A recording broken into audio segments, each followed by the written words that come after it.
My name is Florentino. I'm from Mexico, living in Seattle for the last 15, 18 years. I've been working in the industry for the same time, 15 years. Some friends that I met at the time, they were working in the industry, so they were the ones who helped me to get into the industry.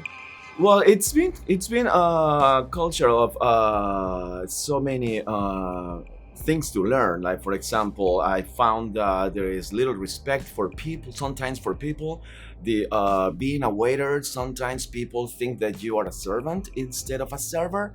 People sometimes think that they can get their way the way they want anytime, and they many times they don't see you as a person. They don't see you as a human being. They just see you as the person who is just delivering food or delivering drinks, and they want their food and their drinks fast.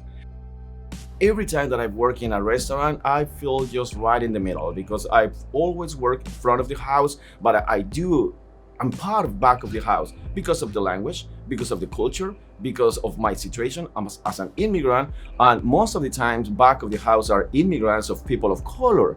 So me as a person of color, as an immigrant, as a Spanish speaker person, I do feel this connection with the back of the house. Part of the back of the house is like learning the language or getting into the culture of the kitchen culture or getting into the restaurant. It's our shared responsibility.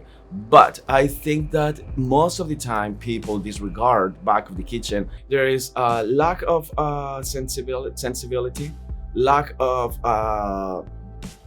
culture awareness about what's going on back in the kitchen. And many times people like management, they don't treat back of the kitchen in the same way they treat front of the house.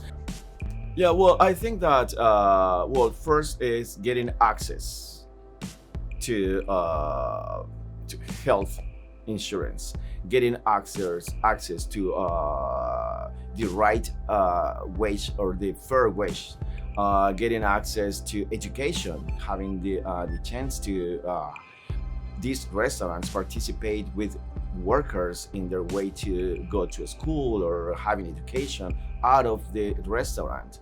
Having the restaurant really getting involved with back of the kitchen and front of the kitchen as a one, just as a one team, not even thinking like don't think that back of the kitchen they're gonna get the least money just because we don't care about them. I mean, they don't speak English or they are not even from this country or they are not paying taxes. I mean, all these many uh, prejudices about immigrants many times are not true.